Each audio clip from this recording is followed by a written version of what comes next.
Bonjour à tous et bienvenue donc dans ce webinaire sponsorisé par EcoGreen Energy et en partenariat donc avec Ecoter, notre distributeur officiel en France. Alors donc effectivement, on a réalisé un webinaire hier sur les pièges à éviter quand on achète des panneaux pour des installations résidentielles. Donc hier, on a rencontré un petit problème technique pendant l'enregistrement du webinaire. Donc ce qu'on va faire aujourd'hui, parce que beaucoup d'entre vous nous ont réclamé le replay de la vidéo. On va refaire la vidéo enregistrée maintenant. On va également reprendre les questions que vous nous avez envoyées dans le chat, auxquelles on a déjà répondu hier, mais on va y répondre également encore aujourd'hui. Donc du coup, on va un peu synthétiser et refaire la présentation pour pouvoir vous l'envoyer directement en vidéo. On mettra également la vidéo du replay donc directement en ligne sur YouTube. Donc vous pourrez vous connecter à notre page YouTube et regarder l'ensemble de la vidéo. Il n'y a pas de problème. Alors, voilà, donc ce webinaire, donc hier, il y avait donc nos partenaires d'Ecoter donc qui sont par là aujourd'hui. Concernant moi-même, donc je m'appelle Nicolas, je suis directeur marketing chez EcoGreen Energy depuis 4 ans maintenant, et aujourd'hui, donc je suis également avec Clément, qui est notre représentant commercial pour la France et l'ensemble des pays francophones, donc également les pays africains francophones. Je vous mettrai dans la description de la vidéo les différentes informations de Clément, donc vous pourrez, n'hésitez pas à le contacter directement. Donc concernant la présentation, c'est parti. Donc dans un premier temps, Clément va vous présenter EcoGreen Energy, qui on est, qu'est-ce qu'on fait, et dans un second temps, donc je vous présenterai un peu les avantages et les caractéristiques de nos panneaux solaires et de l'ensemble de nos produits. Donc Clément. Super. Merci Nicolas. Donc on va commencer la présentation. Donc voilà, comme il vous l'a dit, donc on est avec EcoGreen Energy, une entreprise qui a été fondée en 2008 par Dalibor Nikolowski en France, avec tout de suite cette volonté de proposer des panneaux innovants, des panneaux solaires de dernière génération et de haute qualité. Donc c'est pour ça il s'est posé la question de où est-ce qu'il pourrait installer son usine pour faire ça. Et la décision a été prise d'installer l'usine en Chine, où nous sommes actuellement, car c'est en Chine que se trouvent, que ce soit les matières premières pour fabriquer les panneaux, que ce soit les machines, la connaissance, et surtout l'innovation, c'est-à-dire que les nouveaux panneaux qui sont créés, qui sortent maintenant tous les ans, les dernières générations, viennent de Chine, l'innovation vient d'ici. Donc en étant installé ici, on a accès à ces innovations et on peut fabriquer les dernières versions de panneaux. Donc voilà, depuis 2008, l'entreprise s'est développée, l'usine s'est développée et a grandi. Et, les capacités de production ont augmenté régulièrement à un rythme stable, mais on a voulu donc se développer pas à pas pour que tout se fasse de la bonne manière. Donc voilà, maintenant on est en 2021, on a 500 MW de capacité de production et on compte augmenter l'année prochaine. Donc voilà, je vais vous donner quelques chiffres clés à propos d'EcoGreen Energy. Donc on a 2 lignes de production, c'est-à-dire une ligne semi-automatique et une ligne automatique, ce qui nous permet en fait de répondre à toutes les demandes de nos clients, que ce soit les types de panneaux dont ils ont besoin. Et voilà, ça nous donne pas mal de flexibilité sur la production. Donc comme je vous ai dit, on a 500 MW de capacité et on compte monter à 1 GW l'année prochaine avec notre nouvelle usine qui va ouvrir. Donc voilà, on a participé à beaucoup de projets, à un certain nombre de projets, et on a des distributeurs, donc on a une cinquantaine de distributeurs dans plus de 35 pays, voilà, actuellement. On vous enverra on verra le détail après. Donc, à qui est-ce que nous nous adressons?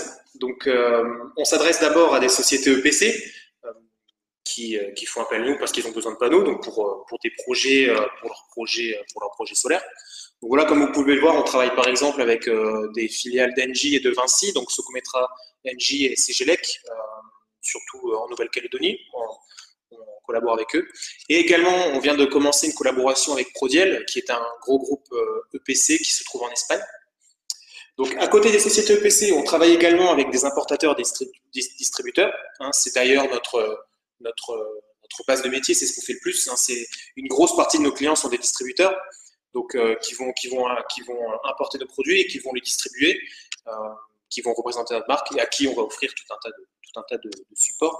Donc voilà, on travaille avec Disway, par exemple, l'un des leaders de la distribution photovoltaïque au Maroc, Forsen, qui se trouve en Pologne, Ecoter Energy, bien sûr, en France, qui est le partenaire avec qui nous avons fait ce webinaire, qui a nos produits disponibles en France. Donc, si vous avez des besoins, vous pouvez voir avec eux.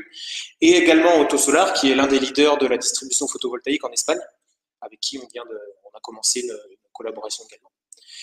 Et on travaille aussi avec des entreprises qui ne sont pas dans le solaire, mais qui veulent distribuer dans le solaire. Donc, ils font appel à nous parce que on va leur apporter des supports, des formations, des informations, de tout un tas d'aides qui vont les aider à se lancer dans le solaire et à distribuer des produits solaires. Donc voilà, par exemple, Syscom au Mexique, qui est l'un des leaders de la télécommunication, et puis qui a voulu commencer la distribution de panneaux solaires. Donc c'est pour ça qu'ils ont fait appel à nous. Ou également, voilà, des enseignes comme ABC by Nikorama à Madagascar. C'est à peu près la même chose. Donc maintenant, on va voir les certifications.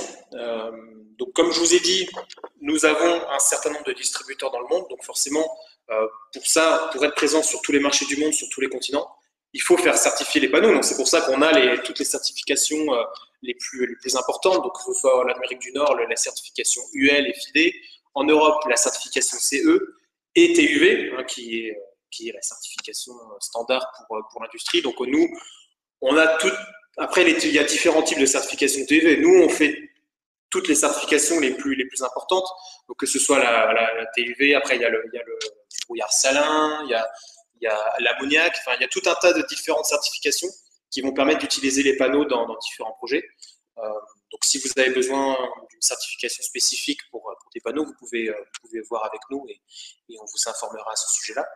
Donc, également en Asie, à Amérique du Sud, voilà, on a toutes les certifications les plus importantes du marché photovoltaïque. Donc, maintenant, on va voir donc notre circuit de distribution. Comme je vous ai dit, dans 35 pays, maintenant, nous sommes distribués sur les 5 continents et sur tous les marchés, on va dire, importants des panneaux solaires. Donc, en Europe, nous travaillons en France, en Allemagne, en Pologne, voilà, on est même en Espagne, on est même en train de se développer dans d'autres marchés en ce moment. Le Maroc, le Sénégal, le Cambodge, le Mexique, la Nouvelle-Calédonie aussi, où on est bien présent. Donc voilà, on se développe petit à petit, on s'ouvre régulièrement de nouveaux marchés. Donc voilà, puis on va continuer dans l'avenir. Et du coup, vu que nous avons des distributeurs et des partenaires un peu partout, nous avons forcément des projets qui ont été faits avec nos panneaux. Donc là, vous pouvez voir quelques photos de certains projets qui ont été faits avec nos panneaux. Donc par exemple en France, l'année dernière, l'un de nos partenaires a fait une installation de nos panneaux à Avignon. En fait, c'était un projet d'1 mégawatt, mais qui a été séparé en plusieurs petites installations résidentielles sur des toitures d'immeubles. Donc voilà, c'était très bien pour nous en fait de pouvoir également participer à ce genre de projet en France et pouvoir se développer en France. Donc voilà, vous pouvez voir Nouvelle-Calédonie, le Chili, Mexique, Madagascar. Donc sur nos réseaux, on partage régulièrement toutes les photos qu'on reçoit de nos partenaires. Donc n'hésitez pas à aller nous suivre pour en savoir plus et puis pour voir toutes les photos qu'on publie. Donc voilà, c'était une présentation générale d'EcoGreen Energy. Maintenant, je vais redonner la parole à Nicolas qui va en arriver au sujet de ce webinaire. Oui, alors du coup, donc bon, comme Clément l'a mentionné, EcoGreen Energy, c'est une entreprise qui a été créée en 2008. Donc du coup, on a quand même un peu plus de 10-12 ans d'expérience dans l'industrie du solaire. Durant toutes ces années, donc on a pas mal discuté avec soit des sociétés EPC, soit des installateurs au travers de nos distributeurs. On a eu pas mal de retours en fait sur les principaux problèmes qu'ils avaient l'habitude de rencontrer avec leurs panneaux solaires. Donc il y a 5 gros problèmes qui sont fréquemment revenus. Donc dans un premier temps, c'est ce qu'on appelle les points chauds. Donc c'est-à-dire que vous allez avoir votre panneau qui va surchauffer à certains endroits et donc du coup ça va réduire l'efficacité de votre panneau. On parle d'une réduction d'efficacité entre 20 et 30% due à des points chauds. Donc ça, on verra tout au long de la présentation comment on peut éviter ce type de problème. Ensuite, un autre gros problème rencontré, c'est ce qu'on appelle les micro-fissures. Donc c'est quelque chose que vous n'allez pas voir visuellement sur la cellule. Par contre, si vous faites un test EL ou si vous faites une photographie avec certains appareils, vous allez pouvoir vous apercevoir de ces micro-fissures donc, à l'intérieur des cellules. Là, c'est pareil avec ces problèmes de micro-fissures qui sont fréquemment rencontrés et même sur des projets en Europe, on peut avoir une diminution d'efficacité entre 20 et 30%. Ensuite, vous allez avoir ces problèmes donc d'oxydation, ou alors même vous allez avoir par exemple apparaître des marques jaunes ou un peu orangeâtres sur le panneau. Donc ça, on l'expliquera après. En général, ça vient de la qualité de l'EVA qui est utilisée pour la fabrication des panneaux. On verra comment l'éviter. Il y a également donc l'effet DPI et le dernier point, c'est la délamination.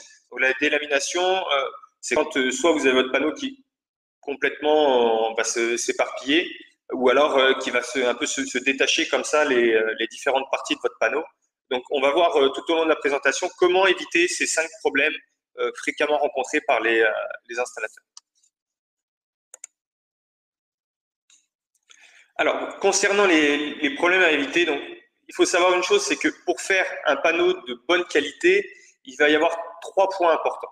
Premier point, c'est la sélection des matières premières. Deuxième point, c'est le processus de production.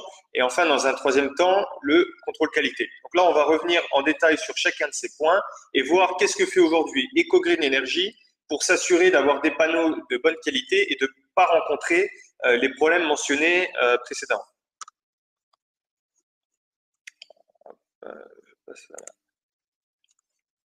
Alors, concernant la sélection des matières premières, donc déjà dans un premier temps, il faut savoir qu'un panneau solaire, il est composé de la manière suivante. Vous allez avoir une première couche de verre, ensuite de l'EVA. Donc l'EVA, ça sert en fait, si vous voulez, à protéger les cellules contre les UV du soleil et contre l'obsolescence de votre panneau. Donc si vous voulez avoir un panneau qui va durer dans le temps, 25 ans, 30 ans, il faut avoir un EVA de bonne qualité pour pouvoir bien protéger vos cellules. Ensuite, donc, vous avez bien évidemment votre couche de cellules, une deuxième couche de VA, le TPT et enfin donc le cadre en aluminium. Donc bien évidemment que le problème c'est que quand vous allez regarder un panneau solaire à l'œil nu, que ça soit une marque A, B, C ou D, vous n'allez pas forcément voir foncièrement de différence, à part vraiment si les matières utilisées sont vraiment de très très mauvaise qualité, mais sinon foncièrement parlant, comme ça quand vous les regardez de manière visuelle, c'est la même chose. Pourtant, la composition n'est pas tout à fait la même. Donc là, ce qu'il faut faire, c'est que quand vous achetez des panneaux solaires, il y a des questions à poser à votre interlocuteur, aux fabricants, aux distributeurs éventuellement à qui vous allez acheter, pour voir, bon déjà s'il s'y connaît bien correctement, et surtout aussi pour voir s'il n'y a pas anguille sous roche et qu'il n'y a pas quelque chose qui va. Par exemple, sur le verre, qu'est-ce qu'il faut faire attention sur le verre? Bon, il faut faire dans un premier temps attention à l'épaisseur du verre, même si maintenant, pour la plupart des panneaux standards, le verre va être équipé avec une épaisseur de 3,2 mm. C'est le standard maintenant pour l'ensemble des panneaux. Donc ça, théoriquement, il ne devrait pas y avoir de problème. Après, ce qu'il faut poser comme question, par exemple, c'est quelle est la transmission lumineuse de ce verre? Il faut savoir qu'il y a des verres qui vont absorber 85% de lumière, d'autres 90%, d'autres 94%, etc. Il faut savoir que le verre ne peut jamais absorber 100% de la lumière. Donc du coup, et ça va avoir une incidence, c'est-à-dire que par exemple, si votre panneau reçoit 1000 watts par mètre carré, par exemple, d'énergie du soleil, c'est que si votre panneau, votre verre, il peut absorber 94%, donc du coup, vos cellules vont recevoir 940 watts. Par contre, si le verre peut recevoir que 87%, bah, du coup, votre panneau, il reçoit déjà que 870 watts par mètre carré. Donc déjà là, il va y avoir un problème à ce niveau-là. Donc première chose, vérifier la transmission lumineuse. Nous, dans notre cas de figure, on utilise un verre qui absorbe au minimum 94% de luminosité.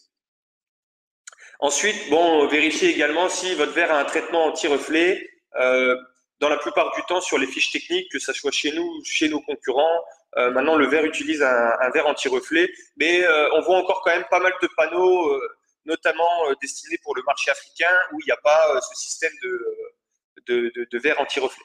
Donc ça, le verre anti-reflet, ça va également vous permettre d'augmenter le taux d'absorption de luminosité. Ensuite, donc sur la partie EVA, là, ce que vous allez devoir regarder, c'est notamment donc bon déjà la qualité de l'EVA. Comment vous allez pouvoir mesurer la qualité de l'EVA? Donc c'est tout simplement par demander quelle est l'épaisseur de l'EVA qui est utilisée. Nous, dans notre cas de figure, en fonction des panneaux, on va utiliser entre 0,5 et 0,6 mm d'épaisseur. Donc voilà, ça c'est des questions à demander. Vous pouvez également demander quel est le poids de l'EVA utilisé. Encore une fois, nous, c'est pareil, en fonction du type de panneau, on va avoir entre 380 grammes et 420 grammes par mètre carré pour le poids de l'EVA. Donc ça, vous pouvez demander également la transmission lumineuse de l'EVA parce que c'est pareil, l'EVA ne va pas absorber 100% de la lumière. Donc du coup, vous pouvez également demander la transmission lumineuse de l'EVA. Ensuite, vous allez avoir les cellules. Alors donc là, bon, tout le monde le sait, il va y avoir différents types de cellules. Vous avez des cellules de grade A, de grade B, C, D. Le problème, c'est que personne ne va jamais vous dire, oui, voilà, je vous vends un panneau de grade B ou un panneau de grade C. N'importe quel fabricant de panneaux ou distributeur vous dira toujours, moi, c'est des panneaux de grade A. Donc là, maintenant, à vous d'essayer de faire la différence. Alors, pour les cellules, on peut quand même le voir au niveau visuel. Si vous voyez des petites taches blanches, par exemple, qui apparaissent sur les cellules, on pourra faire une autre vidéo sur le sujet, sur comment bien faire la différence de manière visuelle entre des cellules de grade A, grade B, grade C. Au-delà de ça, vous pouvez quand même poser des questions à votre fabricant, à votre distributeur. C'est-à-dire, par exemple, quelle est l'efficacité de la cellule qui est utilisée. Il faut savoir qu'en général, sur les fiches techniques, ça va être mentionné l'efficacité du module, mais pas l'efficacité de la cellule à proprement parler. Donc, du coup, pour avoir ces informations-là, vous demandez, par exemple, OK, là, aujourd'hui, j'achète ce panneau 375 watts, par exemple, mais quelle est l'efficacité de la cellule? C'est marqué 20,4% d'efficacité de module. Quelle est l'efficacité de la cellule? Donc là, le fabricant va vous répondre. Par exemple, dans ce cas de figure, s'il vous dit 22,4, 22,5%, voilà, vous pouvez vous demander quand même qu'est-ce qui se passe parce que normalement, pour ce type de panneau, il faut au minimum 22,7, 22,8% pour atteindre une tolérance positive. C'est pareil sur toutes les fiches techniques. Maintenant, on voit que c'est marqué sur les panneaux que la tolérance est positive systématiquement 0 plus 5 watts. Et au final, c'est très rarement le cas. Tout simplement parce que bon, les fabricants, qu'est-ce qu'ils font? C'est qu'ils vont mixer, des fois ils vont même utiliser des cellules de grade A, mais ils vont utiliser des cellules de 22,4% avec des cellules de 22,7%. Et donc du coup, la puissance maximale va pas être exactement la même. Ce qu'on voit également régulièrement, c'est qu'il y a certains fabricants qui vont utiliser une puissance un peu plus élevée. Ils vont vous vendre par exemple 380 watts parce que forcément ça va se vendre plus facilement. Sauf qu'en fait, au final, c'est un panneau de 370 watts ou 375 watts. Bon, il y a une formule toute simple pour calculer l'efficacité d'une cellule, voire même l'efficacité d'un module. C'est simplement la puissance de votre module divisée par la surface. C'est pour ça que la plupart des fabricants, au final, sur leur fiche technique, ont la même efficacité de module parce que maintenant, de plus en plus, les dimensions des panneaux sont standards. Donc, du coup, et la puissance, bon, c'est la puissance théorique mentionnée en STC. Donc, du coup, tout le monde a plus ou moins la même chose. Après, pour calculer l'efficacité d'une cellule, enfin l'efficacité théorique dont vous auriez besoin pour avoir une tolérance positive, vous prenez simplement le nombre de cellules divisé par la puissance totale de votre panneau. Donc ensuite, ça va vous donner la puissance minimum par cellule et vous divisez par la surface de votre cellule pour savoir l'efficacité minimum nécessaire. On a pas mal de vidéos à ce sujet qu'on pourra vous partager. On a également écrit pas mal d'articles sur notre site internet. Ensuite, donc bon, vous allez également avoir le TPT. Pour le TPT, donc c'est important également d'utiliser un TPT de bonne qualité parce que ça va influer sur la durée de vie de votre panneau solaire. Si vous avez un TPT de mauvaise qualité, votre panneau il fera pas plus de 10 ou 15 ans. Par contre, si vous avez un TPT de bonne qualité, là votre panneau peut faire 20, 25, 30 ans. On voit également de plus en plus de panneaux qui sont faits avec un arrière-plan en verre. C'est également pour augmenter la durée de vie du panneau. Enfin, donc vous avez le cadre. Donc le cadre, en général, il est fait d'aluminium. Alors vous avez différentes qualités d'aluminium. Vous pouvez demander, j'ai pas les codes sous les yeux, mais il y a différents codes pour savoir si c'est un aluminium qui est premium ou non. Enfin, quand on dit premium, c'est un aluminium de bonne qualité. Donc ça, vous pouvez vérifier. Ce que vous pouvez vérifier aussi également, c'est l'épaisseur de l'aluminium. Bon, pour l'épaisseur du cadre, maintenant, avant on était plutôt sur une épaisseur de 40 mm, maintenant avec les nouveaux panneaux, on est plutôt sur 35 mm d'épaisseur. Maintenant, ce qu'il faut regarder, c'est l'épaisseur de l'aluminium. Nous, on utilise une épaisseur d'aluminium de 1,5 mm. Par contre, plusieurs fois, on est allé visiter des salons On a été voir des cadres de concurrents, on pouvait tordre le cadre assez facilement. C'est parce que c'est de l'aluminium qui est épais à 1,2, 1,3 mm. Et c'est vrai que maintenant, aujourd'hui, ça compte beaucoup dans le prix du panneau parce que, comme vous le savez, l'aluminium a quasiment fait x2 cette année hein, en termes de coût. Donc, du coup, ça a un impact plus important sur le prix total du panneau. Donc ça, c'était pour la partie sélection des matières premières. Maintenant, donc deuxième point, le processus de production. Donc, alors, je ne vais pas refaire l'ensemble du processus de production sur comment fabriquer un panneau solaire. On a déjà des articles dessus. Et il me semble qu'on a déjà fait des vidéos. On pourra en refaire d'autres à ce sujet-là. Là, aujourd'hui, ce qu'on va faire, c'est se focaliser sur les machines clés qui nous permettent d'éviter justement les problèmes mentionnés précédemment. Alors, concernant l'usine de manière générale, EcoGreen Energy, donc on a une usine qui fait 9000 m², et on a 2 lignes de production. On va avoir une ligne de production donc, pour produire les panneaux dits cellules pleines 5 busbars, parce qu'on a encore énormément de demandes sur l'Afrique et sur l'Amérique latine pour ce type de panneaux. On a beaucoup de clients qui font des installations pour des systèmes d'irrigation ou des systèmes de pompage solaire pour pomper de l'eau. Donc du coup, ce qu'ils recherchent, c'est plutôt donc un panneau quand même de bonne qualité, mais à un prix pièce le plus faible possible. Donc là, il va y avoir quand même encore un intérêt pour des panneaux poly 5 busbars. Ensuite, après, on a une ligne de production pour les panneaux demi-cellules.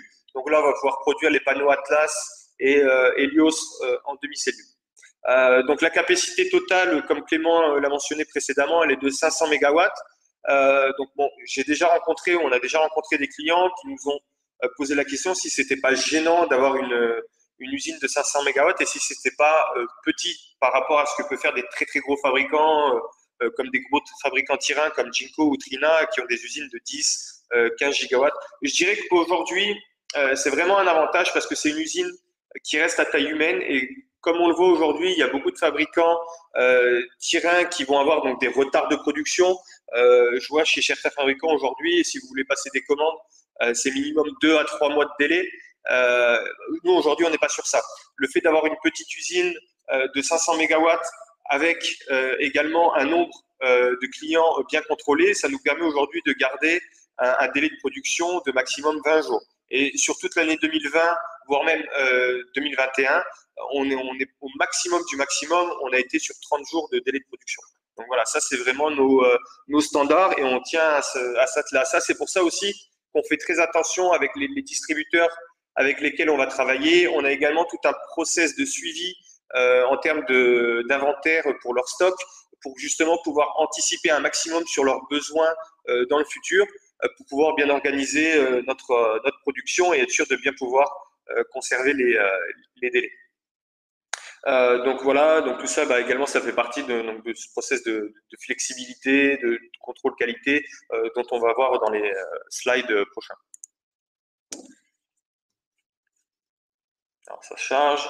Alors concernant la première machine que nous avons souhaité mettre en avant, donc c'est ce qu'on appelle la machine à souder. Donc ça fonctionne comment? Donc ça c'est une machine qui sert à souder les cellules entre elles. Donc il faut savoir que dans un panneau solaire, vous allez avoir différentes séries de cellules et que chaque série de cellules, donc c'est différentes cellules qui vont être soudées entre elles et qui vont fonctionner entre elles. Ce qui est important avec cette machine, c'est déjà donc que nous on va avoir un système de préchauffage des cellules. Si vous n'avez pas ce système de préchauffage des cellules ou si les cellules elles sont soudées mais à une température qui est trop basse, ça va augmenter ce fameux risque de hotspot ou de point chaud justement. Donc là, voilà, déjà à ce niveau-là.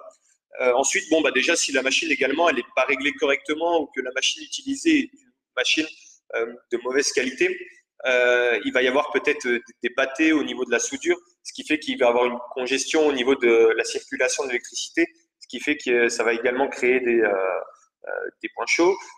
Sur cette machine-là, on va également avoir donc une détection automatique via infrarouge pour repérer s'il y a des cellules défectueuses. Alors bien évidemment qu'en amont de cette machine, on a une autre machine automatique qu'on ne présente pas ici, mais qui nous sert à trier les cellules. Donc c'est une machine automatique qui va trier les cellules en fonction de la puissance et qui va également détecter s'il y a d'éventuels problèmes. Et on va également avoir une inspection visuelle sur l'ensemble des cellules pour être sûr qu'il n'y ait pas de soucis. Donc voilà, donc cette machine-là, elle est importante, donc comme je l'ai dit, pour les points chauds, et elle va également être importante pour éviter le risque de micro-fissure. Alors, page suivante. Alors, deuxième machine que nous avons souhaité mettre en avant, donc c'est la machine qui sert à assembler les cellules sur le panneau. Pourquoi elle est importante, cette machine? C'est surtout il faut bien la calibrer pour être sûr que l'écart entre les cellules reste systématiquement le même. Donc l'écart entre les cellules et l'écart également entre les séries de cellules. Enfin, combien de fois j'ai déjà vu des panneaux où d'un côté vous allez avoir 1,5 mm par exemple entre le cadre, et de l'autre côté vous allez avoir 5 mm. Et puis des fois, voilà, entre chaque série de cellules, un coup ça va être tout serré, et puis un coup, des fois même les cellules vont se toucher, et puis après l'écart va être plus grand. Il faut vraiment éviter, bon, alors déjà complètement éviter que les cellules, les séries de cellules se touchent, sinon bah, ça va complètement augmenter vos risques de points chauds et de déficience du panneau. Donc également, ce qui est important, c'est que comme vous pouvez le voir, les technologies ont évolué, on va de plus en plus notre objectif, c'est de réduire au maximum l'écart entre chaque cellule. C'est aussi pour ça qu'a été créé ces nouvelles technologies demi-cellules. C'est justement pour réduire également l'écart entre les cellules. Le fait de réduire l'écart entre les cellules, ça va réduire l'intensité de l'électricité entre les cellules. Le fait de réduire l'intensité de l'électricité entre les cellules, ça va, comment dire, avoir une influence sur l'efficacité de votre panneau. Et donc, du coup, vous allez avoir un panneau qui va être beaucoup plus efficace. Voilà. Donc cette machine, comme je l'ai mentionné, elle sert également à éviter donc tout ce qui est micro-fissures et points chauds. Alors ça charge un petit peu. Voilà. Troisième machine que nous avons souhaité mettre en avant, donc c'est la machine de laminage ou lamination. Donc là, cette machine, elle sert à assembler l'ensemble des couches de notre panneau. Donc là, on va assembler toutes les couches. Donc toutes les couches qu'on a mentionnées précédemment, elles ont déjà été mises bout à bout. Et là, on va les passer dans cette machine-là pour assembler l'ensemble. Ici, ce qui est important, c'est encore une fois, c'est d'avoir un bon process avec cette machine-là. Donc nous, avec la machine qu'on a, on a besoin de faire un laminage pendant 9 minutes à une température de 152 degrés. Ce qui est possible aussi, et ce qui se passe des fois chez certains fabricants, c'est que on va réduire le temps de laminage, augmenter un petit peu la température pour pouvoir produire plus vite. Par exemple, si on est un peu pressé et qu'on est en retard sur nos délais de production. Qu'est-ce qui se passe si on fait ça? Déjà, le process de laminage ne va pas forcément être bon. Il faut savoir que le laminage, ça sert à quoi? Ça sert à mettre votre panneau, à le rendre 100% étanche à l'eau et à l'air. Si vous avez de l'eau ou de l'air dans votre panneau, ou des bulles d'air, des fois aussi, j'ai déjà vu des panneaux avec des bulles d'air une fois qu'ils sont terminés, ça va engendrer de la moisissure qui ensuite va engendrer de la corrosion et de la délamination de votre panneau. Un des problèmes qu'on a mentionné précédemment. Également, on a mentionné précédemment à propos de ces histoires de snail trail, vous savez, vous allez avoir des marques blanches ou voir également des marques jaunes ou un peu brunâtres comme ça sur votre panneau. Alors ça, c'est lié à la lamination, mais également surtout à la qualité de l'EVA qui est utilisé. En général, si vous utilisez un EVA de bonne qualité, vous ne pouvez pas rencontrer ce type de problème. Voilà. Alors enfin, maintenant, donc troisième point, c'est donc le contrôle qualité.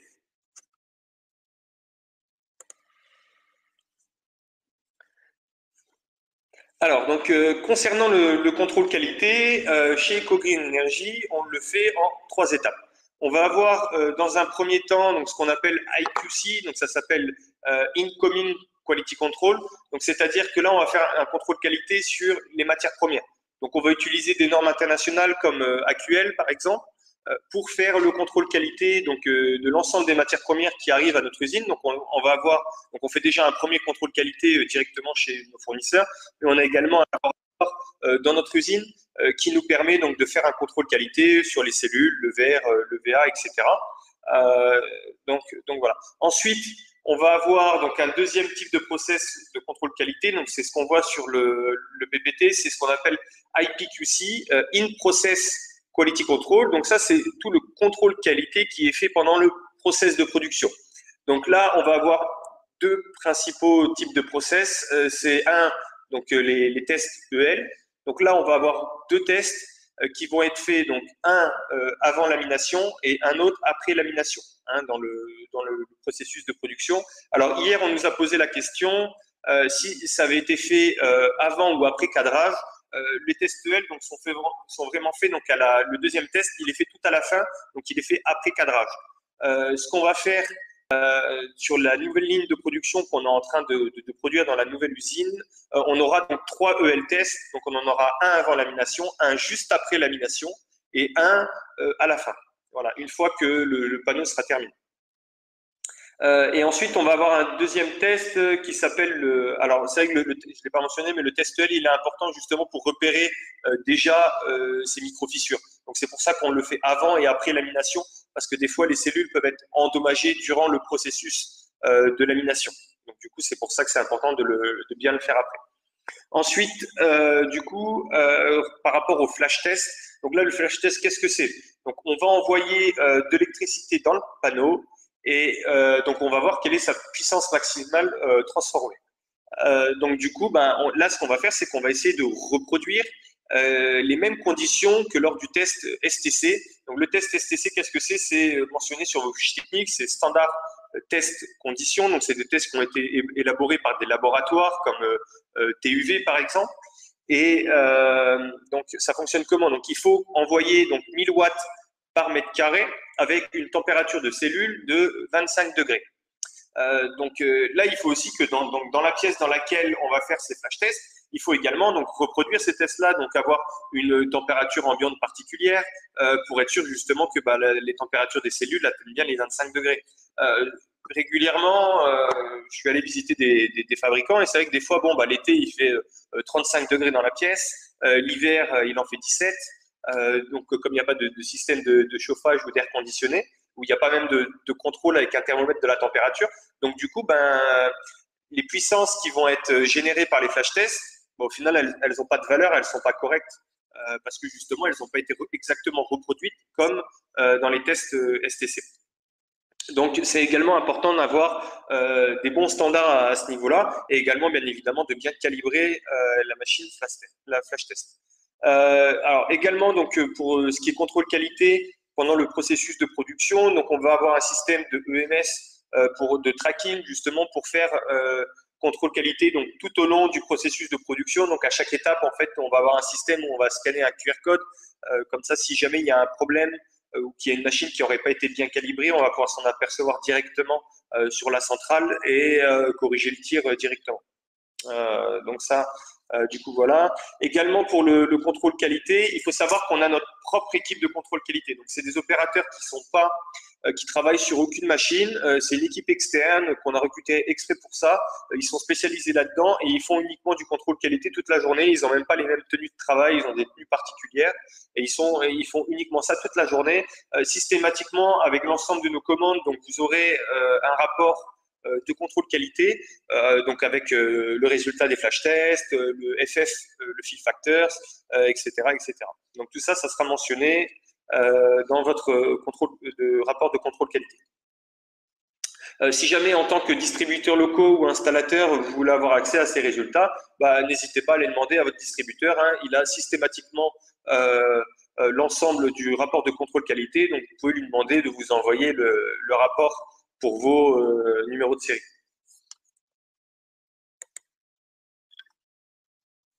Voilà, donc du coup maintenant je vais laisser Clément vous présenter la gamme de produits EcoGreen Energy et je reprendrai le relais pour le côté un peu technique. Ok, super.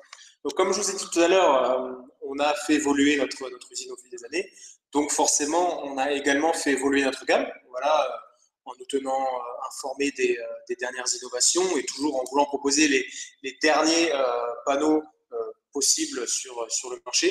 Donc c'est pour ça qu'il y a quelques années, c'était les panneaux à cellule 5 busbar qui étaient le plus vendu, donc les cellules à 158 mm. Qu'on continue à produire, hein, comme vous a dit Nicolas tout à l'heure, parce qu'il y a encore de la demande pour ces panneaux. Donc voilà, sur la gamme résidentielle, on était plus sur des puissances de 330 watts, hein, des panneaux à 60 cellules. Après, il y a 1 an, 2 ans, il y a les panneaux à cellules de 166 mm, donc à 9 busbar, qui ont commencé à faire leur apparition, donc avec les technologies des demi-cellules, qu'on vous présentera après en détail la technologie. Donc voilà, pour les panneaux résidentiels, on était sur des panneaux entre 370 et 380 watts, qui sont toujours d'ailleurs en ce moment des panneaux très très vendus sur le secteur résidentiel. Voilà, avec des dimensions de 1,7 m sur 1 m. Et on a commencé cette année à lancer notre gamme Atlas avec des panneaux à cellules de 182 mm qui commencent à devenir un standard de l'industrie, donc les cellules de 10 busbar.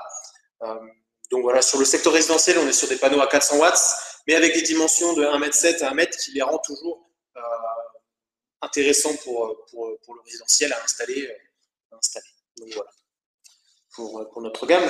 Donc le sujet de cette présentation, c'était le panneau Elos Plus, puisque c'est ce panneau que nous lançons en France avec notre partenaire Ecoter Énergie. Donc c'est, comme je vous ai dit, c'est un panneau qui est fait avec des cellules 166 mm, qui est déclinable entre 370 et 380, donc 370, 375, 380.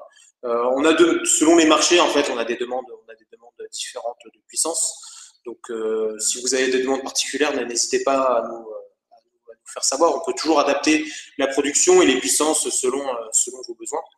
Donc voilà, ce qui est intéressant avec ces panneaux, c'est que comme vous voyez la dimension, donc c'est 1,7 m sur 1 m x 35, parce qu'avant les panneaux c'était surtout des panneaux d'épaisseur 40 mm. Maintenant on est sur des panneaux à 35 mm. Donc ce qui les rend intéressants pour le transport, par exemple, pour les conteneurs, on peut en mettre plus, pareil par palette, hein, du coup vu qu'ils sont moins épais, on peut en mettre plus. Et la haute puissance de ces panneaux fait que sur des installations résidentielles, par exemple, on va beaucoup plus rentabiliser l'espace disponible, puisque c'est la problématique des installations résidentielles, c'est qu'on doit pouvoir mettre le plus de puissance possible dans un espace qui est assez réduit, tout en ayant des panneaux qui soient faciles à installer et qui ne soient pas trop gros, contrairement aux installations industrielles. Donc voilà pour ce panneau. Comme tous nos produits, ils sont garantis 12 ans de garantie de produit et 25 ans en garantie de puissance de sortie. Et donc, voilà, avec un rendement de module jusqu'à 20,7%. Alors, hier, on a eu une question aussi à ce niveau-là. Bon, pour toutes les questions qu'on n'a pas reprises, on les reprendra à la fin. Mais sur la dégradation annuelle, donc il faut savoir que pour ce type de panneau, et ça c'est le cas pour l'ensemble des panneaux, c'est la première année que vous allez perdre le plus. Ici, donc vous allez perdre 2,4% par an et ensuite 0,55% chaque année. Hein, voilà. Également, quelqu'un nous avait demandé par rapport aux garanties. Alors, parce qu'effectivement, c'est vrai qu'il y a certains fabricants qui vont mettre une garantie de puissance sur 30 ans. Alors, ce qu'il faut regarder surtout, c'est quelle est la garantie de puissance à 30 ans. En fait, si vous voulez, nous, on s'est arrêté à 25 ans et pour ce panneau, la garantie de puissance à 25 ans est de 83,8 ou 83,9%, il me semble. Par contre, on aurait pu très bien mettre une garantie de puissance sur 30 ans et puis continuer à retirer 0,55% chaque année pendant 5 ans. Hein, donc, la garantie de puissance, c'est pas parce qu'on on l'arrête à 25 ans que le panneau peut pas être utilisé plus longtemps. C'est juste que la puissance va continuer à diminuer. Voilà. Très bien. Donc, on va continuer sur la présentation de ces panneaux. Elos Plus, comme je vous ai dit, la puissance de ces panneaux permet en fait de mieux rentabiliser l'espace. Donc c'est pour ça qu'en fait le LCOI, donc c'est-à-dire le coût de l'énergie d'un projet va être moins important avec ces panneaux. Également le BOS, c'est-à-dire l'ensemble des coûts d'installation de tous les matériels d'un projet. Donc ça c'est assez intéressant avec ces panneaux. Au niveau des certifications, comme je vous ai dit, on a toutes les certifications TUV qui sont les normes du marché, que ce soit voilà, TUV ou alors même pour les certifications spécifiques à certains projets, donc les brouillards salins, l'ammoniac, la protection des effets PID. Donc voilà, si vous voulez en savoir plus sur nos certifications, vous pouvez visiter notre site internet. On a un centre de téléchargement en fait, où vous pouvez retrouver toutes nos certifications. Ou alors n'hésitez pas à nous demander ou à demander à notre distributeur également. On pourra tout vous donner. Je sais qu'hier, il y avait eu une question sur les avis techniques et sur ça. Donc, pour l'instant, on est en train d'obtenir les ETN pour ces panneaux. Si vous avez besoin de certifications spécifiques, n'hésitez pas à nous demander et on pourra vous informer sur les disponibilités. Voilà. Donc, maintenant, on a mis bien entendu la présentation des matières premières de ce panneau, puisque comme on vous a expliqué, c'est quelque chose qui est très important quand vous sélectionnez votre produit. Donc nous, on est en totalement transparence. On vous indique les matières premières qu'on utilise pour nos panneaux. Donc voilà, si vous, en façon, le PPT est en disponibilité, donc vous pourrez le télécharger et voir en détail, la composition de ces panneaux Plus et même de tous les panneaux que nous produisons. Voilà. Donc maintenant, nous allons passer sur la technologie des demi-cellules et des cellules multi-busbar. Alors, donc, effectivement, donc du coup, maintenant, comme vous pouvez le voir, pendant plusieurs années, allez jusqu'en 2018, on parlait surtout de panneaux avec des cellules pleines, et puis depuis fin 2018, depuis 2019, on a cette nouvelle technologie de panneaux demi-cellules. Donc, il faut savoir qu'entre eux, donc ces anciens panneaux, entre guillemets, donc les nouvelles générations de panneaux, il y a plusieurs choses qui ont changé. Dans un premier temps, ce qui a changé, c'est la dimension des cellules. Avant, on était sur des cellules, donc au départ de 156 mm, puis 158 mm, et maintenant, on est plus sur des cellules donc de 166, 182 mm, voire même 210 mm. Donc, bon, il faut savoir que effectivement, on a augmenté la surface et la dimension des cellules. Bon, les cellules ont également augmenté en termes d'efficacité, mais c'est tout simplement parce que maintenant, en termes d'innovation, on va plus travailler sur ces cellules de nouvelle génération, même si elles sont faites strictement de la même manière. Hein, les composants pour fabriquer les cellules sont les mêmes, c'est strictement uniquement que la dimension qui change. Donc, ça reste des cellules PERC. Donc, cellules PERC, c'est-à-dire qu'en fait, on va mettre une couche d'aluminium oxydé au-dessus et en dessous de la cellule, donc pour augmenter son efficacité. Donc, on en est toujours sur ce type de technologie. Bien évidemment, maintenant, il y a des nouvelles technologies qui se développent, comme le Hetero-Junction, hein, HGT. Vous avez également des cellules Topcon, vous avez du péroclite. Enfin, vous avez énormément de nouvelles technologies qui se développent. Maintenant, ces technologies-là ne sont pas encore en production de masse et de manière industrielle, mais c'est vrai qu'on atteint maintenant des pourcentages d'efficacité de cellules qui commencent à être de plus en plus élevés. Par exemple, Longi récemment a développé une cellule de 26,3% d'efficacité. Donc, c'était avec des cellules HGT. Donc du coup voilà. Ensuite après, principale différence entre ces anciens panneaux et ces nouvelles générations de panneaux, ça va être donc le nombre de busbars et l'épaisseur des busbars. Donc sur le nombre de busbars, donc avant on était plutôt sur du 5 busbars, maintenant on est sur du 9 ou du 10 busbars, éventuellement même du 12 busbars. Pourquoi le nombre de busbars c'est important? En fait, les busbars ça fonctionne un peu comme la voie rapide ou l'autoroute, c'est-à-dire que si vous avez une 2 voies et puis qui commence à un peu avoir de trafic, vous allez avoir des bouchons. Par contre, si vous avez une 3 voies, une 4 voies, bon, bah, les véhicules vont se partager entre plusieurs voies, ce qui fait que le trafic va être plus fluide. Bah, là, c'est à peu près la même chose ici entre l'électricité. L'électricité va véhiculer au travers des busbars.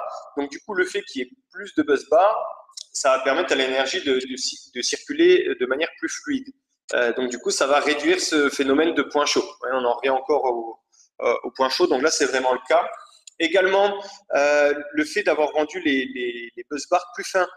Maintenant, en fait, si vous voulez, on est sur des busbars avec une épaisseur de 0,1 mm contre 0,4 mm avant. Ce qui fait qu'on avait comment dire, une épaisseur de cellules avant donc, de 2 mm et maintenant, donc, on est plutôt sur 0,9. Donc, vous voyez que ça, du coup, en fait, il faut savoir que la surface qui est couverte par des busbars, déjà ne produit pas d'électricité. Et quand vous allez avoir du soleil, les busbars vont également faire de l'ombre un petit peu sur les cellules. Donc du coup, alors ça paraît pas grand-chose, mais ne serait-ce que comme ça, bah, ça nous permet de gagner quelques watts par panneau d'efficacité. Donc du coup voilà, et donc pour la technologie demi-cellule, donc je l'ai déjà mentionné précédemment, la principale raison c'est pour réduire l'intensité de l'électricité entre les cellules, ce qui fait qu'on va augmenter l'efficacité des panneaux.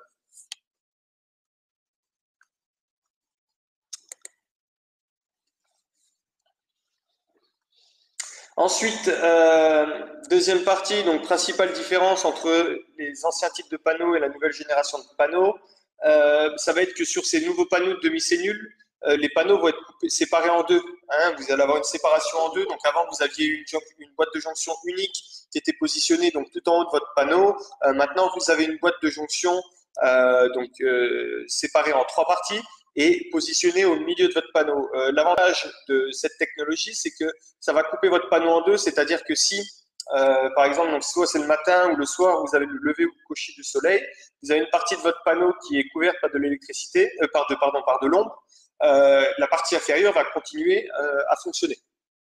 Hein, donc par exemple, si on prend un exemple tout bête, là, on a un panneau derrière nous. Donc derrière nous, c'est le panneau Atlas 540 watts et à côté, on a le Ethos Plus en 450 watts. Si j'avais par exemple, je couvre avec ma main une partie des cellules, cette surface-là couverte par ma main ne va pas ou peu produire d'électricité. Et par exemple, sur un panneau standard précédent, donc on aurait eu une perte d'efficacité aux alentours de 33%, alors que sur un panneau demi-cellule, on va avoir une perte d'efficacité uniquement de 16%. Il faut savoir qu'en fait, les panneaux, donc les cellules sont connectées en série et que sur des panneaux standards, vous avez 6 séries de cellules, alors que sur des panneaux demi-cellules, vous allez en avoir 12. Voilà, tout simplement. Donc voilà pour la partie technique et de technologie. Maintenant sur le support marketing et commercial qu'on va donner à nos distributeurs. Alors vraiment, nous, notre idée, c'est vraiment de fonctionner comme ça, c'est d'apporter donc un maximum de support. Notre idée, c'est pas uniquement de voilà, je vous ai vendu un container et c'est terminé, débrouillez-vous. Non, nous, on apporte systématiquement un support parce que ce qu'on veut, c'est que notre distributeur puisse bien évidemment bien représenter notre marque, nos produits. Donc déjà, pour être sûr qu'il représente bien notre marque et nos produits, on va le former. On a un système de formation en ligne. N'importe qui de nos distributeurs et de leurs représentants locaux peuvent se connecter à notre plateforme en ligne. On a un système de vidéos, on a une vingtaine de vidéos qui durent entre 5 et 10 minutes. On va présenter différents aspects techniques sur les panneaux, comme le coefficient de température, la différence entre l'efficacité d'un module et l'efficacité d'une cellule, comment faire la maintenance et le nettoyage des panneaux solaires quand ils sont installés, etc., etc. Donc, on a plein de petits modules comme ça qui sont très sympas à regarder et que je vous conseille de regarder. On vous mettra le lien de notre plateforme de formation donc dans la description. Les vidéos sont disponibles en plusieurs langues, dont le français. Ensuite, en termes de support, donc du coup, on va également fournir voilà, au-delà de cette plateforme en ligne, on va également organiser régulièrement des trainings, des formations en ligne avec l'équipe commerciale de nos distributeurs également pour être sûr qu'ils aient bien le bon discours commercial pour bien représenter notre marque. On va également fournir des outils marketing, c'est-à-dire déjà des fiches techniques. Systématiquement, quand vous achetez des panneaux chez nous, dans chaque palette, vous avez un petit lot de fiches techniques disponibles dans votre langue, donc on a français, anglais, espagnol, etc. Donc du coup, vous pouvez la distribuer à vos clients. On va également vous fournir donc des casquettes, des gilets, des t-shirts avec le logo Eco Green Energy, des gilets également pour aller sur les chantiers. On a également des casques qui sont certifiés pour aller sur les chantiers également, donc avec nos logos. Donc ça, c'est du matériel que vous pouvez utiliser et donner à vos clients installateurs. Il n'y a pas de problème. Également, ce qu'on va organiser, donc on le fera prochainement avec Ecoterre en France et on le fait partout avec l'ensemble de nos marchés, c'est qu'on organise un peu des jeux concours comme ça sur chaque marché. Donc par exemple, concours photo et on va collecter les meilleures photos de l'ensemble des installations qui ont été faites en France par exemple et on ferait des récompenses comme un drone pour prendre des photos de projet ou éventuellement une machine automatique pour nettoyer les panneaux sur le toit, etc., etc. Également, donc, ce qu'on peut faire, c'est voilà, concours du meilleur projet, concours du meilleur vendeur. Enfin, voilà, on a pas mal de choses comme ça qu'on peut mettre en place régulièrement. Il n'y a pas de problème à ce niveau-là. Donc, du coup, voilà, c'est à peu près tout en termes de support. Vous voyez, reprendre les questions. Ouais, du coup, ce qu'on va faire, c'est qu'on va reprendre les questions qu'on a eues dans le chat. Donc, je vais ouvrir le chat.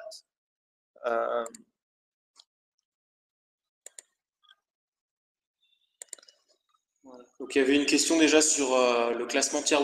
Ah oui, oui. Tier 1.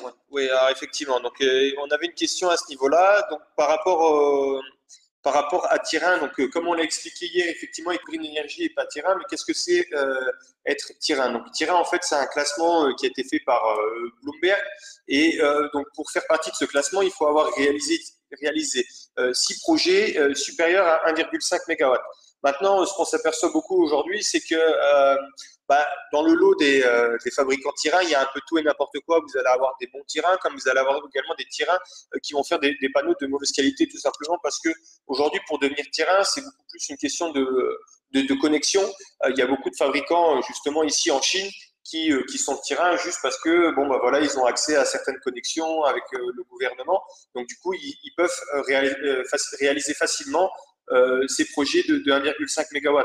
Cependant, ça ne les empêche pas de faire des panneaux de très mauvaise qualité avec des cellules de grade B, voire C, de L-test avec des cellules complètement noires. Donc, pour avoir visité des usines, et certains, même des fois, n'ont même pas d'usine et font uniquement de la outsource. Donc, c'est-à-dire qu'ils vont faire produire chez d'autres fabricants, et on voit très bien que la qualité n'est pas au rendez-vous. D'ailleurs, régulièrement, on s'aperçoit de problèmes avec des projets installés par des Tyrins quand vous magazine et ce genre de choses. Donc, c'est des choses qui reviennent régulièrement. Donc, voilà, vraiment pour identifier si un fabricant est de bonne qualité ou pas, au-delà de regarder ce côté financier Tyrin, je pense qu'il vaut mieux se focaliser plutôt sur le côté process de production, choix des matières premières, et donc du coup reprendre les questions et les points qu'on a soulevés précédemment dans la présentation. Voilà. Après également, ce qu'il faut noter, c'est que certains Tyrins donc, sont également cotés en bourse et donc justement également participent à ces gros projets.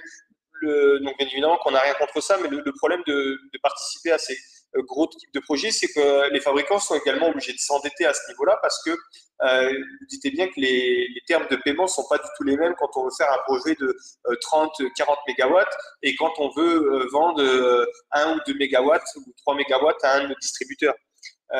Donc du coup, ils ont également ce problème de cash flow et de bad debt, donc de mauvaise dette, que nous n'avons pas. Nous n'avons pas de dette du tout. L'entreprise est 100% financée donc, par M. Dalibor, le président et CEO d'Eco Green Energy. Donc on est financièrement complètement stable et on n'a pas de problème à ce niveau-là. Il y a d'ailleurs un indicateur financier qui est utilisé dans énormément d'industries qui s'appelle Altman Z, qui est un indicateur qui est utilisé par des sociétés comme Bureau Veritas, PwC, etc., KPMG, et qui du coup va définir le niveau de risque de banqueroute, de faillite, pardon, voilà, excusez-moi, de faillite d'une entreprise.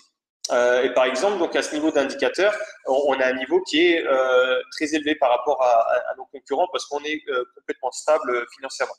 Également, pour juste terminer sur ce côté Tyrin, c'est que comme ils ont également donc, beaucoup de clients aujourd'hui et qu'ils ont également énormément de projets, donc c'est vrai que des fois entre favoriser un projet sur lequel ils sont engagés et sur lequel ils pourraient avoir donc, énormément de pénalités de retard et un distributeur, qu'est-ce qu'ils vont favoriser? Ils vont favoriser le gros projet. C'est pour ça qu'aujourd'hui, on a certains fabricants qui vont avoir un délai de production qui va dépasser les 2-3 mois pour des distributeurs. Encore une fois, s'ils ont un projet qui est vraiment très urgent sur lequel ils sont engagés, ils vont le terminer en priorité.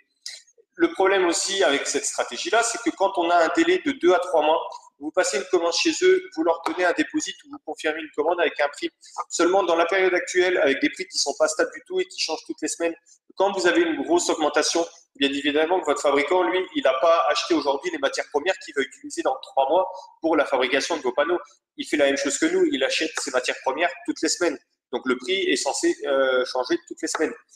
Donc du coup, comme la production ne suit pas à ce niveau-là, et l'achat des matières premières pareil, souvent les contrats sont renégociés et les prix changent. Donc voilà le problème aujourd'hui. Aujourd'hui, si vous achetez chez Eco Green Energy, systématiquement, une fois que le contrat ou la proforma est signé et le dépôt payé, il n'y a plus possibilité de changement de prix. Il nous est arrivé même des fois de perdre de l'argent sur des commandes, mais ce n'est pas un problème. C'est notre politique. Une fois que la proforma est signée, que la PO est envoyée et que la PI est signée, il n'y a plus de possibilité de changement de prix de notre côté. Okay. Ensuite, il y avait une question sur les quality acceptance, c'est-à-dire nos critères d'acceptation des panneaux en fin de production. Donc ça, comme on a dit hier, ouais, on pourra vous les envoyer si vous en avez besoin. Oui, voilà, ça pour ça, si vous avez, donc ceux qui nous l'ont demandé, on va vous l'envoyer aujourd'hui, et pour les autres, si vous en avez besoin, n'hésitez pas à nous le demander, on vous l'enverra également, il n'y a pas de problème à ce niveau-là. Ensuite, garantie fabricant ou réassuré. Alors bon, ça on en a déjà parlé donc avant, donc la question c'était sur est-ce que c'est uniquement une garantie fabricant ou est-ce qu'on a également une assurance. Donc pour la partie Europe, distribution en Europe, on travaille avec une société d'assurance Solaris aux Pays-Bas. Donc du coup, il n'y a pas de problème à ce niveau-là. Donc du coup, voilà. Ensuite, sur les cellules à fort courant, ici, votre avis au risque associé à ces très forts courants et tensions? Ah oui, alors effectivement. Alors c'est vrai que ce qu'on voit apparaître aujourd'hui avec ces nouveaux types de panneaux, c'est qu'à un moment donné, en fait, on a eu la technologie, donc les fabricants d'onduleurs, qui n'étaient pas sur la ligne, parce que pour développer un nouveau panneau, une nouvelle technologie, il va peut-être nous falloir 6 mois, alors que des fois, eux, pour développer un nouvel onduleur, il va leur falloir 1 an, 2 ans. Donc à un moment, on est arrivé avec des technologies de panneaux qui n'étaient pas forcément compatibles avec les onduleurs, surtout pour les petites installations en résidentiel. Donc certains distributeurs se sont fait piéger à ce niveau-là. Alors, il faut savoir que même si la technologie évolue et qu'on a des cellules de plus en plus grandes, donc effectivement, ça va nous permettre de produire des panneaux avec une puissance de plus en plus élevée, donc c'est-à-dire par exemple du 540 watts. Maintenant, il faut savoir qu'avec des cellules de 182 mm, on peut quand même continuer à faire des panneaux pour le résidentiel, du 400 watts, voire du 350 watts, etc., etc. Avec ce type de cellules, il nous suffit juste de réduire le nombre de cellules. Aujourd'hui, sur ce panneau-là, on est à 144 cellules. On peut faire 132, 120, 108 cellules. Et automatiquement, ça va réduire également le voltage de votre panneau et il va être compatible avec vos onduleurs sans problème. Il y avait également une question sur le type de cellules qu'on utilise. Est-ce qu'on utilise des cellules de chez JA Solar ou quelque chose comme ça? Alors, ce qu'il faut savoir, c'est que comment ça fonctionne la fabrication de cellules. Vous allez avoir 2 ou 3 très très gros fabricants ici en Chine qui vont fabriquer donc la partie les wafers, donc c'est-à-dire les gros blocs de wafers, et qui vont les couper en cellules. Ensuite, vous avez donc les grosses sociétés terrain qui vont eux s'occuper de l'impression des cellules. Maintenant, ils traitent avec beaucoup d'intermédiaires, notamment une des plus grosses sociétés de fabricants de cellules qui s'appelle TW Solar, qui est le numéro 1 des fabricants de cellules. Donc nous, on traite avec ce type d'entreprise, on traite avec TW Solar, qui a comme partenaire Jico, JA Solar, des grosses sociétés de terrain, voilà, avec qui on traite aujourd'hui pour la fabrication de nos cellules et l'achat de nos cellules. Voilà. Bon, la dernière question, après, c'était sur les PPT. Donc, comme on a dit, il est disponible le PPT. On l'a envoyé et puis il sera disponible en téléchargement. Oui, voilà, effectivement. Donc, on vous envoiera le PPT sur format PDF. Il me semble que Clément vous l'a déjà envoyé aujourd'hui à tous ceux qui ont participé au webinaire hier. Pour ceux qui l'auraient éventuellement pas reçu, n'hésitez pas à nous envoyer un email. Je mettrai également de toute manière dans la description les coordonnées donc de notre représentant commercial en France, donc Clément l'Allemand. Je mettrai également les coordonnées de notre distributeur officiel en France, donc Ecoterre Énergie. N'hésitez pas à les contacter si vous avez des besoins de panneaux au niveau local. Il n'y a pas de problème à ce niveau-là. Voilà, donc je pense qu'on en a terminé pour ce webinaire. Encore une fois, hein, n'hésitez pas à regarder la vidéo. N'hésitez pas donc à aller visiter nos réseaux sociaux. Hein. On a plus de 30 000 followers sur l'ensemble de nos réseaux, que ce soit Facebook, LinkedIn, Instagram, Twitter, YouTube, etc. Toutes les langues. Ouais, disponible dans toutes les langues. Donc, du coup, n'hésitez pas à visiter nos réseaux sociaux, à mettre des commentaires, à nous poser des questions et on y répondra donc bien évidemment le plus rapidement possible. N'hésitez pas également à visiter notre site internet. Je mettrai tout ça dans la description et dans les commentaires de la vidéo sur YouTube. Merci à tous d'avoir suivi ce webinaire, que ce soit en direct hier ou en replay aujourd'hui. Et donc à très bientôt. Merci. On en fera d'autres bientôt de toute façon. Oui, voilà. À bientôt. Au revoir. Merci, à bientôt. Au revoir.